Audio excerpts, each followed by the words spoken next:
I think it was one of the worst storms in Yosemite history, period, from what I read. I think that's what Climbing So Magazine gnarly, said. man. It was like a joke how gnarly it was. The whole wall just turns into a waterfall, and we had this shitty old portaledge that had borrowed off Stanley that was knackered, and the fly sheet was knackered, so the thing flooded. The whole thing. It was an Oh, expedition fly, but it leaked, so it flooded the whole. We were in like 5 inches of water oh my inside the portaledge, God. just getting shaken around like inside this waterfall for 3 days, like 3 whole days. It didn't Jesus. stop. And we had down sleeping bags, which is like the big no.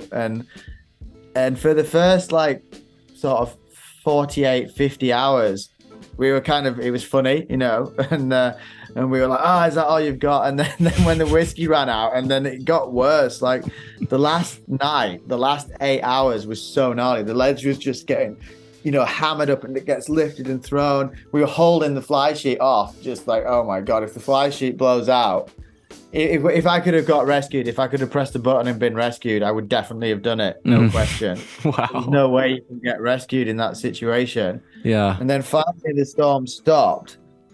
And like it does in Yosemite, it's like a switch, right? It just passes and blue sky returns. And we were like semi-hypothermic, pretty much ready to ask for a rescue. I called Stanley and I was like, dude, come and get us. We come and drop a rope in because we didn't have ropes fixed. Thank God, because if we had ropes fixed, we would have definitely bailed. And anyway, and then he was like, all right, I'll come and get you this afternoon. And then we're like, actually, we're not dead. And like, it's a really nice day again now. So we're like, well, maybe we should hang fire. And I called him back. I was like, okay, no, we're not. We're all right. We're going to see if we can ride this out. And then we managed to dry out all our and over the next like day. And then we had to do the A1 Butte, which is like a 514 trad pitch after having just spent 90 hours like in a fight for survival. We were like ready for getting rescued. And then as a single pitch, it's up there with the hardest things I've ever climbed. And then I tried it, and all the chalk had washed off, obviously, and I did well.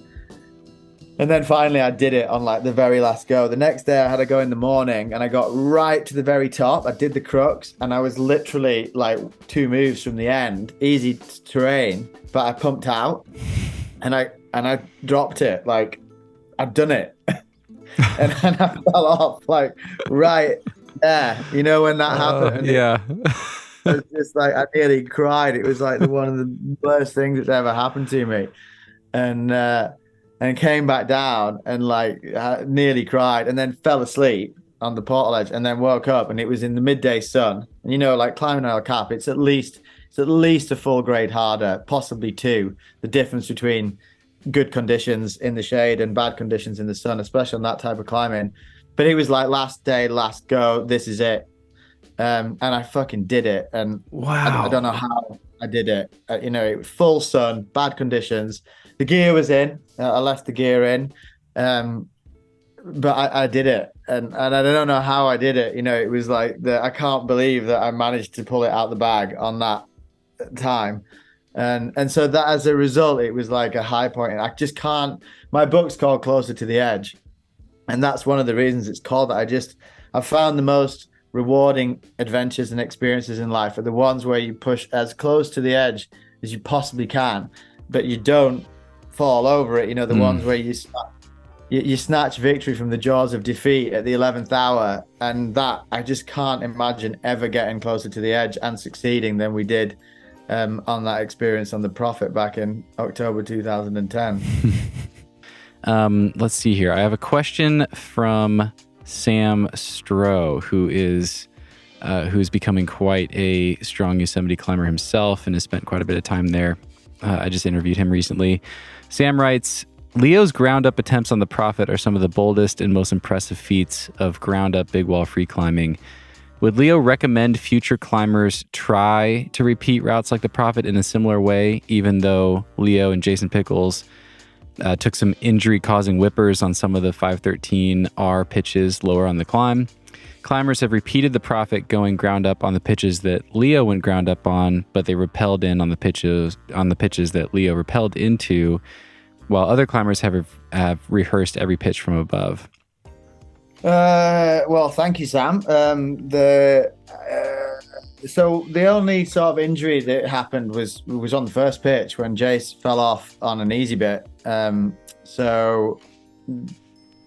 But there is definitely potential for injury if you fell off in the wrong place on some of the harder stuff. I always think that going ground up is the way to go, especially on an established route, because you've got a good idea of what you're getting into. It's very different when you're going into new terrain. And it was those first attempts at the Prophet going ground up on site with no aiders, intentionally not doing any aid climbing, no fixed rope, no portal edge, no bolt, was mind blowing. And we kept reclimbing it again and again, more efficiently and quicker each time to get higher. And the last pitch that we did, the last full pitch, the screamer pitch, was pretty mind blowing. It's when I went back and did it, and then when Sonny Trotter did it, who Sam's referring to there, they very respectfully, Sonny and Will Stanhope, went ground up on those first pitches, and it's hard, it's kind of like run out 13BR when you know what you're getting into, and not knowing, it was really hard, because you're climbing into the unknown. You don't even know if it's going to be possible. You're getting more and more run out. It was super intense, and that was my trip at the time.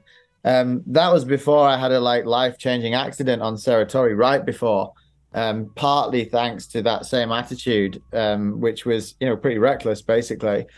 However, now that a topo exists and you know what's coming up, I would definitely recommend people try it ground up. And then we did rig it so that it's not total chop route. None of the X climbing is that hard. There's a lot of R. There's a lot of 13R, but none of the 513 climbing is X. The only really gnarly stuff is much easier. And then, we ended up, and we debated long and hard how many bolts to put in on one pitch in particular. It's called the guillotine pitch, where you go through this quite chossy rock for quite a long way, half a pitch.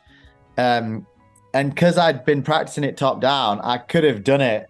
I could have soloed it, right? I could have definitely done it with hardly any bolts or even none, in the way we do in Britain, we call it head point in.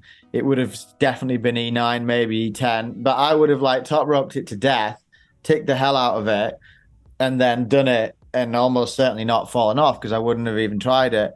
But I was like, well, if we do that, no one's ever going to try this route ground up. Everyone's always going to have to use top down tactics of one way or another.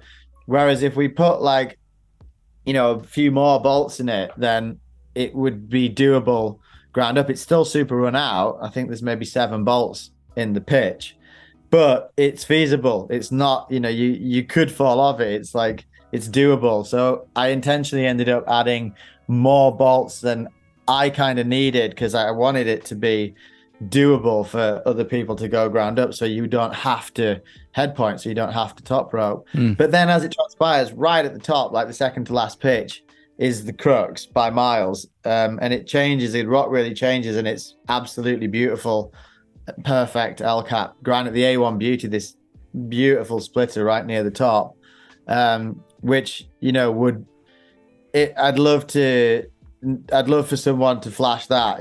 If you, that would be a hard pitch to flash.